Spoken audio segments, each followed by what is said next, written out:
Hi guys, a very warm welcome to all of you. आज की video में आपसे बात करूंगा मैं डेविल्स पार्ट 2 के बारे में। तो पार्ट 1 के बारे में मैंने ऑलरेडी बात की है, तो अगर आपने पार्ट 1 नहीं देखा है तो आप पहले पार्ट 1 देखिए। उसमें दो कैरेक्टर्स के बारे में मैंने बात की थी, पहला स्टीफन और दूसरा वरवरा। तो अब पार्ट 2 में एक नया कैरेक्टर है जिसका नाम है निकोले। जो निकोले है वो वरवरा का लड़का है।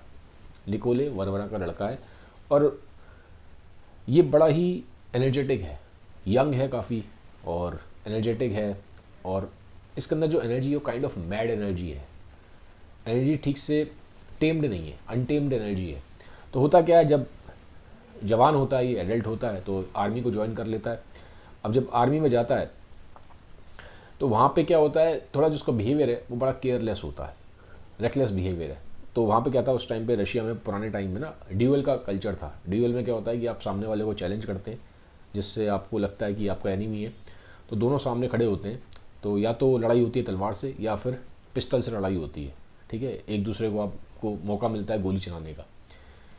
तो मैं जैसा कि मैंने बताया था, इसकी जो एनर्जीज थी वो अनटेम्ड थी।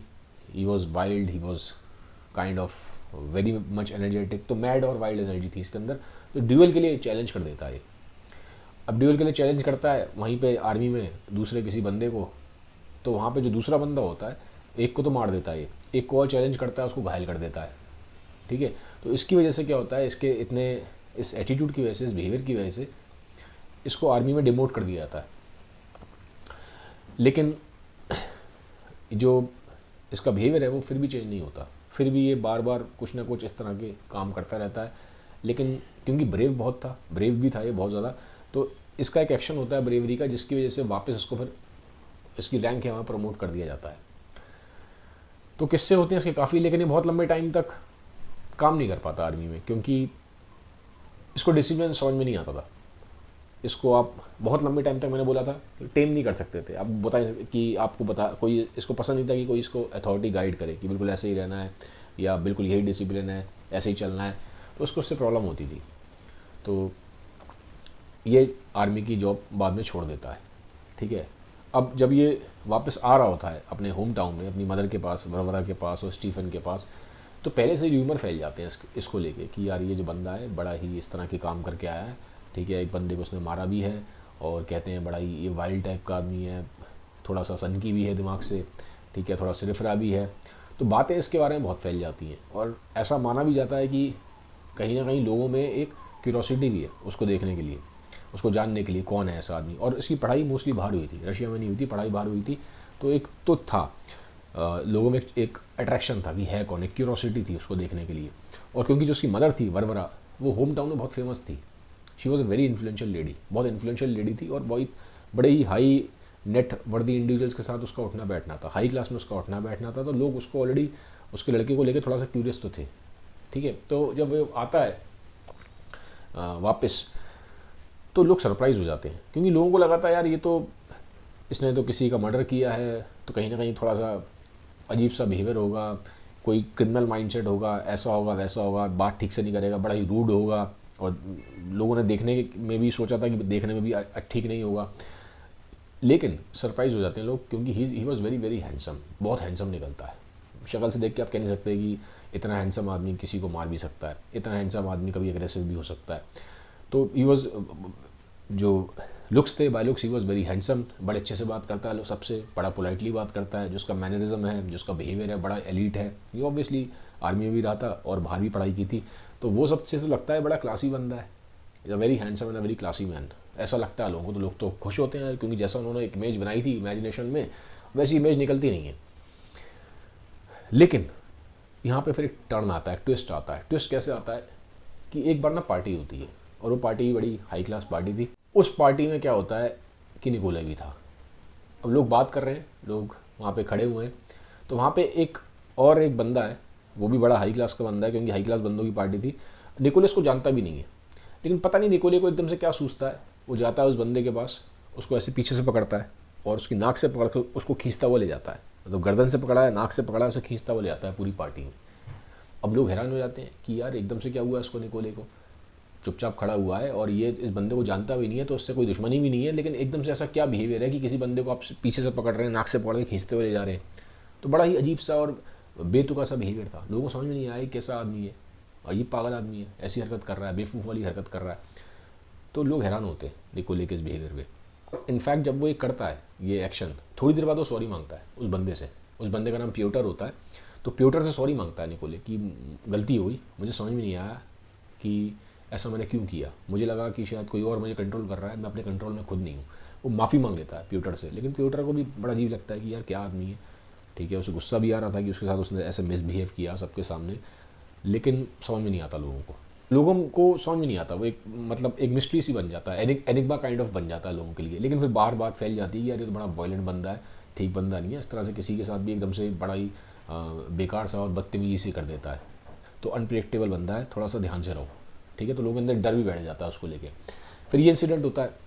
फिर एक इंसिडेंट और होता है, एक बार दोबारा पार्टी होती है, निकोले को दोबारा चांस दिया जाता है। क्योंकि मैंने बोला जो निकोले की मदर थी वरवरा, वो बड़ी हाई क्लास की बंदी थी और उसका जो नेटवर्क था वो बड़ा ही हाई फाई लोगों के बीच में नेटवर्क था। तो लोग उसको फिर पहली बार में तो उसको नज़रअंदाज कर देते हैं।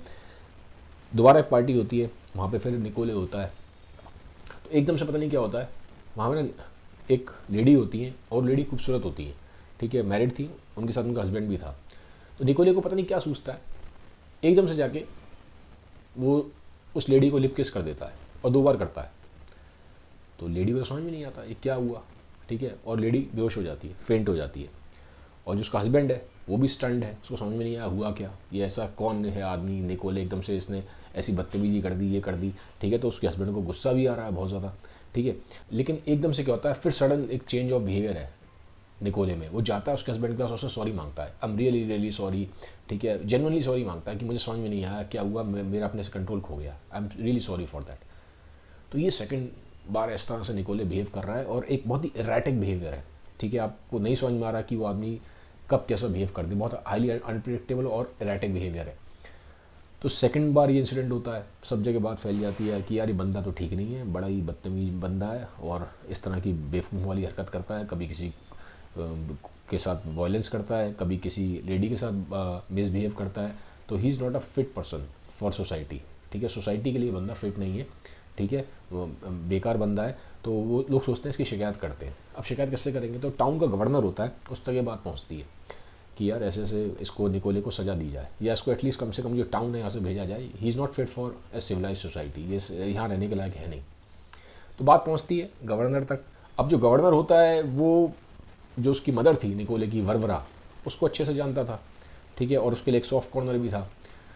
तो जो गवर्नर होता है उसको बुलाता है अपने पास निकोले को, वो चाहता है कि पहले मैं थोड़ा सा डिस्कशन करूँ। तो निकोले को बुलाता है और जब वो निकोले को देखता है, निकोले जैसे मैंने बोला था इन जनरल वो हैंडसम है, बात अच्छे से करता है, उसका बिहेवियर बहुत अच्छा है, उसका मैनरिज्म बहुत अच्छा है। लेकिन सडनली एकदम से उससे कुछ होता है और वो सब चीज़ें कंट्रोल के उसके बाहर हो जाती हैं, ठीक है। काइंड ऑफ जो डेविल है उसके अंदर का वो बाहर इमर्ज हो जाता है। लेकिन ऑन एन एवरेज वो ठीक रहता है। तो जब वो बात कर रहा है गवर्नर से, तो गवर्नर उसको देख रहा है, तो गवर्नर हैरान है। वो कहता है ये बंदा तो ठीक लग रहा है मुझे, ओवरऑल तो सही है, सब कुछ सही लग रहा है, देखने में भी ठीक है, बात करने में भी ठीक है, तो ऐसा कुछ लग नहीं रहा जैसे कि इसके बारे में बातें सुनी जा रही हैं। तो बोलता है गवर्नर ना, बगल में बैठा हुआ है उसके निकोले से बोलता है गवर्नर कि यार तुम्हारे बारे में जो शिकायतें आ रही हैं मेरे पास कि तुम बड़े बदतमीज़ हो और इस तरह से तुम हरकतें करते हो बेवकूफ़ों वाली, तो ये तुम क्यों करते हो, तुम्हें देखने से लगता नहीं है मुझे, अभी जिस तरह से तुम मेरे सामने बैठे हो तुम्हारे बिहेवियर को देख के भी लगता नहीं है कि तुम ऐसा कर सकते हो, पर ऐसा क्यों करते हो, रीज़न मुझे बताओ। और बड़ा पोलाइटली पूछता है उससे और बड़ा सॉफ्टली पूछता है गवर्नर उससे। तो निकोले कहता है अच्छा मैं आपको बताता हूँ मैं ऐसा क्यों करता हूँ। ये कहता है आप थोड़ा पास आइए, और गवर्नर उसके पास आता है। वो कहता है कान लाइए अपना पास मेरे। गवर्नर उसको कान उसके पास लेके जाता है, ठीक है। तो निकोले उसके पास आता है, ठीक है। गवर्नर का कान है, निकोले का मुंह पास आता है। अब निकोले ना उसका कान ये जो होता है ना दांतों से अपने पूरा जकड़ लेता है, ठीक है, उसको दबाना शुरू कर देता है। गवर्नर के कान को ऐसे अपने दांतों से पकड़ के उसको दबा रहा है, तेज़ तेज़ दबा रहा है उसको बहुत, ठीक है। अब गवर्नर की जान निकल गई, डर उसके अंदर एकदम से, उसने कहा तो मेरा कान ही उखाड़ देगा पूरा। अब वहाँ पे जो 2 लोग खड़े हैं गवर्नर के, वहाँ पे सबॉर्डिनेट थे जो उसके सिक्योरिटी वाले थे, वो देख रहे हैं ये, उनको समझ में नहीं आ रहा हो क्या रहा है, ठीक है। लेकिन वो तो जब गवर्नर की चीख निकलती है, क्योंकि विद टाइम निकोले जो है उसको और तेज़ दबाता जाता है दांतों से, ठीक है। उसको लगता है कि गवर्नर को कि ये तो बिल्कुल मेरा कान ही उखाड़ देगा। गवर्नर एकदम से प्राण निकल जाते हैं दर्द के मारे, ठीक है, ऐसा उसको लगने लगता है कि मैं तो मर ही जाऊँगा, इतना तेज़ दर्द होता है गवर्नर को। तो गवर्नर बहुत तेज चीखता चिल्लाता है कि बचाओ मुझे, तो मुझे मार देगा। तो फिर वहाँ जो सिक्योरिटी वाले होते हैं उसको अलग करते हैं। अब गवर्नर को समझ में आता है कि ये तो भाई बड़ा ही अजीब सा बंदा है, बड़ा ही पागल सा बंदा है, पता नहीं कैसे अजीब सा मिसबिहेव करता है। तो उसको वो कहता है इसको जेल में डालो, गवर्नर कह देता है। अब जेल में डाल दिया जाता है। अब निकोले जेल में। अब होता क्या है, जेल में रात के 2 बजते, रात के 2 बजे, एक तरीके से कह सकते हैं सुबह के 2, ठीक है। तो वहाँ से ना जेल से बड़ी तेज़ तेज़ चीखने की आवाज़ें आती हैं। लोगों को समझ में नहीं आता, जो वहाँ पे जेलर हैं और जो बाकी कैदी हैं और जो वहाँ पे स्टाफ है सिक्योरिटी का, समझ में नहीं आता ये है वो क्या रहा है। तो जब वो जो जेलर है और जो सिक्योरिटी वाले देखने जाते हैं कि ये कहाँ से आवाज़ें आ रही हैं जेल में से, तो देखते हैं कि वो जो निकोले है वो इतना ज़्यादा गुस्से में है कि उसने जो सराखें होती हैं, ठीक है, तो उनको बिल्कुल जेल की सराखों को एकदम गुस्से में, इतना ताकत है उसके अंदर, उसने उनको तोड़ दिया है, मतलब एक तरीके से बिल्कुल टेढ़ा मेढ़ा कर दिया है, ठीक है। और जो दीवारें हैं उसमें तेज़ तेज़ घूंसे मार रहा है। जो खिड़की है, एक जो खिड़की होती है, खिड़की में उसने घूंसे दिए, खिड़की तोड़ दी, खिड़की है, खूब तेज़ तेज़ वो चीख रहा है, चिल्ला रहा है, इतना एकदम से ऐसा लग रहा था उसको दौरे पड़ रहे हैं। तो बहुत देर तक चीखता चिल्लाता है, हाथ पैर मारता है, ये करता है वो करता है, और फिर एकदम से नीचे लेट जाता है। तब फिर ये खबर पहुंचाई जाती है उसकी मदर तक, वरवरा तक। तो वहाँ मालूम पड़ता है कि उसको ना ये कुछ प्रॉब्लम थी, जो वो ऐसा बिहेव करता था ये किसी प्रॉब्लम की वजह से था। और जो प्रॉब्लम का नाम है वो डॉस्टोव्स्की ने किताब में दिया brain fever. So he was suffering from some kind of brain fever, जिसकी वजह से वो इस तरह से एरेटिक और अनप्रिडिक्टेबल बिहेव कर रहा था। तो अब से ये चीज़ क्लियर होती है कि जो पास में भी जो जिसकी वजह से अंदर गया, जो उसके ऊपर शिकायतें लगी और जिसके ऊपर बातें हुई कि ऐसा ऐसा उसने बिहेव किया, बदतमीजी जो की, बहुत तब उसके खुद ही कंट्रोल में नहीं था, वो ब्रेन फीवर की वजह से वो ऐसा कर रहा था, ठीक है। तो he was kind of suffering from that, वो जानबूझ के नहीं कर रहा था ऐसा। तो फिर अब क्या होता है कि वरवरा उसको घर ले जाती है, उसको छोड़ दिया जाता है जेल से, और करीबन 2 महीने तक वो अपने घर में रहता है अपनी मदर के साथ। 2 महीने जब वो घर पर रहता है तो उसकी जो मदर है उसको रियलाइज़ करवाती हैं कि तुमने क्या क्या किया पास में ऐसे है। तो वो कहता है कि मैं माफ़ी चाहता हूँ सबसे, जिनसे भी मैंने ऐसे बदतमीज़ी करी। और उसकी मदर कहती है अब तुम एक काम करो, तुम अब ना थोड़ा इटली घूम के आओ, बाहर जाके थोड़ा घूम फिर के आओ, तो ताकि थोड़ा सा तुम्हारा माइंड भी रिलैक्स हो। तो वो कहता है ठीक है, और सबसे माफ़ी मांगता है, लोग भी उसको माफ़ कर देते हैं, ठीक है। तो और फिर जब वो 2 महीने बाद ना यूरोप घूमने चला जाता है, तो यूरोप घूम के आता है, थोड़ा थोड़ा माइंड मेंटली रिलैक्स हो जाता है। तो करीबन वो वाला टाइम पीरियड उसका सही निकलता है। अब जब वो वापस आता है घूमने फिरने के बाद, तो वहाँ पे एक डिस्कशन उसका दिखाया गया है एक शख्स के साथ, एक और कैरेक्टर है कहानी में, इसका नाम है लिपोटिन। अब ये जो कैरेक्टर है लिपोटिन, इसका जो डिस्कशन हुआ ये इंपॉर्टेंट डिस्कशन है, इसको समझ लीजिए। निकोले और लिपोटिन डिस्कशन कर रहे हैं, और लिपोटिन कहता है निकोले को कि मैं मानता हूँ कि तुम स्मार्टेस्ट पर्सन हो टाउन में। तो अब जो निकोले उसको सुन रहा है वो हंसता है, तो कहता है क्या तुम सच में सोचते हो कि मैं स्मार्टेस्ट पर्सन हूँ टाउन में? लोग तो समझते हैं कि मुझे कुछ प्रॉब्लम है। तो कहता नहीं नहीं, I think that you are the smartest person in the town. तो अब होता क्या है कि निकोले को थोड़ा सा डाउट होता है उसकी बातों पे। उसे लगता है कि ये सिर्फ जानबूझ के मुझे बोल रहा है क्योंकि मैं वरवरा का लड़का हूँ, और मैंने बोला कि वरवरा के पॉलिटिकल कनेक्शंस अच्छे थे, वो उसकी नेटवर्किंग अच्छी थी, तो कहीं ना कहीं कुछ फेवर लेने के लिए मेरी जानबूझ के तारीफ़ करता है। खैर डिस्कशन चलता है आगे। अब वहाँ पे लिपोटिन एक बात बोलता है, और ये जो बात है ये आप समझ लीजिए एक डिस्कशन दिखाया गया है आइडियलिज्म और रियलिज्म के बीच में। लिपोटिन जो है वो आइडियलिज्म में बिलीव करता है। आइडियलिज्म का मतलब होता है कि एक काइंड ऑफ आइडियाज़ में बिलीव करता है जो इमेजिनरी वर्ल्ड में एग्जिस्ट करते हैं, रियलिटी में एग्जिस्ट नहीं करते। मतलब कैसे कि लिपोटिन बोलता है उसको निकोले को कि यार देखो मैं तो चाहता हूँ कि रशिया में एक ऐसा समाज बन जाए, एक ऐसी सोसाइटी बन जाए जहाँ लोग बड़े हारमोनी में रहें, लोग बहुत प्यार से रहें, ठीक है, सब बराबर हो जाएं, सबके पास इक्वल पैसा हो जाए, ठीक है, लाइफ सबकी बहुत अच्छी हो जाए, कोई किसी को दबाए ना, ठीक है, कोई भी गरीब ना हो, सब बहुत अमीर हो जाएं, सबके पास खुशियाँ ही खुशियाँ हो, लाइफ में दुख ना हो। एकदम आइडल सोसाइटी की बातें कर रहा है, एकदम यूटोपियन वर्ल्ड की बातें कर रहा है कि सब लोग बहुत अच्छे हो जाए, दुनिया से क्राइम खत्म ही हो जाए, ठीक है, सब जगह सिर्फ हैप्पीनेस ही हैप्पीनेस फैल जाए, ठीक है, कोई दुख वुख हो ही ना, ठीक है। वो कहता है मैं तो ऐसे आइडल समाज की वो कर रहा हूँ, मतलब इमेजिनेशन करता हूँ कि ऐसा हो, और वो कहता है बिल्कुल ऐसा होगा, ठीक है। तो लिपोटिन को बिलीव है अपने इस आइडिया पे। तो काइंड ऑफ वो आइडियलिज्म की बात हो रही है कि रियलिटी में ऐसा वर्ल्ड एग्जिस्ट नहीं कर रहा, उसके इमेजिनेशन में कर रहा है, यूटोपियन वर्ल्ड में।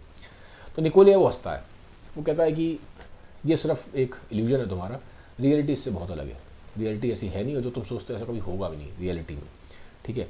और वो बोलता है उसको, अब ये ध्यान दीजिएगा, निकोले कुछ कॉन्ट्रडिक्शन ऑब्जर्व कर रहा है लिपोटिन के बिहेवियर में, तो उसको समझाता है कि लिपोटिन देखो, एक तरफ तो तुम बातें कर रहे हो कि जो पैसा है सबके में इक्वली डिवाइड हो जाए, लोग सब खुश रहें, सब प्यार से रहें, सोसाइटी जो है ओवरऑल इस लेवल पे पहुंच जाए कि पेन ख़त्म हो जाए, सफरिंग ख़त्म हो जाए, सिर्फ हैप्पीनेस ही हैप्पीनेस हो लोगों की लाइफ में, ठीक है। सब जो है पैसे के लिए लोग आपस में जो डिस्क्रिमिनेशन है वो करना छोड़ दें। तो कह रहा तुम एक आइडियलिस्टिक वर्ल्ड की बातें करते हो, करते हो तुम ये सब बातें रहे हो जो आइडियलिस्टिक हैं और आइडियलिस्टिक वर्ल्ड में अच्छी भी लग रही हैं, बट रियलिटी में तुम जरा खुद को ऑब्जर्व करो। वो कहता है लिपोटिन, तुम 1-1 रुपये के लिए, चौन्नी के लिए, ठीक है, 98-54 के लिए तो तुम एकदम मरे जाते हो। किसी को अगर तुम्हें किसी गरीब को या किसी को हेल्प करनी हो, कोई तुमसे 98-54 मांग ले तो वो तुम्हारी जेब से निकलती नहीं है, लेकिन बातें तुम बड़ी बड़ी कर रहे हो, ठीक है। जब ग्राउंड रियलिटी की बात आ रही है, तुम एज अ पर्सन तुमने कभी किसी भी गरीब को, किसी पुअर को, किसी नीडी आदमी को हेल्प नहीं करी, तुम्हारी जेब से 1 रुपया निकलता नहीं है, और बातें तुम कर रहे हो यूटोपियन वर्ल्ड की कि ऐसा हो जाए, समाज ऐसा हो जाए, दुनिया से गरीबी खत्म हो जाए और ये हो जाए वो जाए। वो कहता है पहले अपने आप को तो करेक्ट करो, इमेजिनेशन की वर्ल्ड में मत जियो उतना जितना रियल वर्ल्ड में जियो। रियल वर्ल्ड में तुम खुद क्या हो पहले ये देखो, क्योंकि तुम रियल वर्ल्ड में वो चीज़ें कर नहीं पाते हो, ऐसे तुम हो नहीं, तो तुम एक ऑल्टर ईगो बना रहे हो, तुम एक इमेजिनरी वर्ल्ड बना रहे हो, ठीक है। तो अब ये चीज़ बहुत सही उसने निकोले ने पकड़ी थी, क्योंकि बहुत बार ऐसा होता है कि जैसे हम रियलिटी में होते नहीं है ना, तो वो चीज़ हमें अंदर ही अंदर परेशान करती है, तो हम इमेजिनरी वर्ल्ड बना लेते हैं जिसको ऑल्टर ईगो बोलते हो, ठीक है। जैसे कि मान लीजिए कोई इंसान है, वो डरपोक है, तो वो अपने इमेजिनरी वर्ल्ड में अपने आप को बहुत ब्रेव देखेगा कि वो बहुत ब्रेव है और ये ऐसा है वो ऐसा है, ठीक है, वो ऑल्टर ईगो बना लेगा।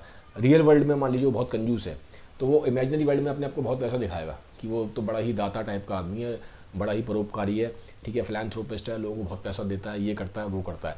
तो ये ह्यूमंस के अंदर एक ट्रेट है कि हम जैसे होते हैं, अगर हमारे अंदर कोई कमी होती है तो उसको कवर करने के लिए हम एक ऑल्टर ईगो बना लेते हैं इमेजिनरी वर्ल्ड में, तो वो उसको बोल रहा है कि तुम वही कर रहे हो।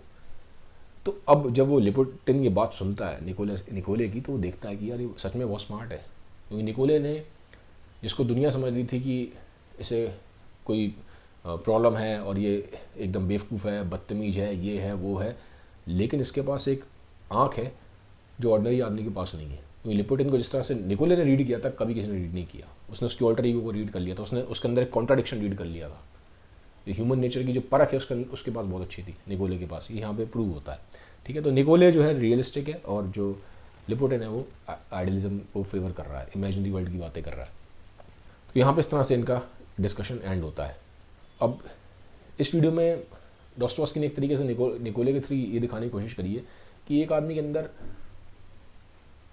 कुछ कमियां हो सकती हैं, कुछ ऐसा बिहेवियर हो सकता है जिसको कि दुनिया एक्सेप्ट ना करे, ख़राब बिहेवियर हो सकता है, फिट इन ना कर पाए उस सोसाइटी में, और ख़ुद भी उस चीज़ को लेकर परेशान हो सकता है, बिल्कुल पॉसिबल है कि एरेटिक बिहेवियर हो, इम्पल्सिव हो, वायलेंट हो जाए, बेवकूफ़ों वाली हरकत करे। लेकिन सेम टाइम पे वो आदमी बहुत हाईली स्मार्ट भी हो सकता है, उसके पास वो आइज़ हो सकती हैं जो नॉर्मल आदमी के पास नहीं है। वो इंसान के अंदर कुछ ऐसा पढ़ सकता है जो ऑर्डिनरी आदमी नहीं पढ़ पाता हो, जो ऑर्डिनरी आदमी मिस कर जाता हो, क्योंकि लिपोटिन को ऐसा किसी ने कभी नहीं पढ़ा था, ठीक है। तो दोनों चीज़ें एक आदमी के अंदर हो सकती हैं, कुछ उसके अंदर ईवल ट्रेट्स भी हो सकते हैं, कुछ अनफेवरेबल ट्रेट्स भी हो सकते हैं, और कुछ उसके अंदर ट्रेट्स ऐसे भी हो सकते हैं जो एक्स्ट्राऑर्डिनरी ट्रेट्स हों और जो रेयर ट्रेट्स हों, जैसे कि इंसान को पढ़ पाना और इतना डीपली पढ़ पाना, वो निकोले के पास था। तो ये था आज का वीडियो। अगर वीडियो आपको अच्छा लगा है तो काइंडली इसको सबके साथ शेयर करिएगा। जल्दी आऊँगा पार्ट 3 के साथ। Thank you, have a nice day, bye bye, take care.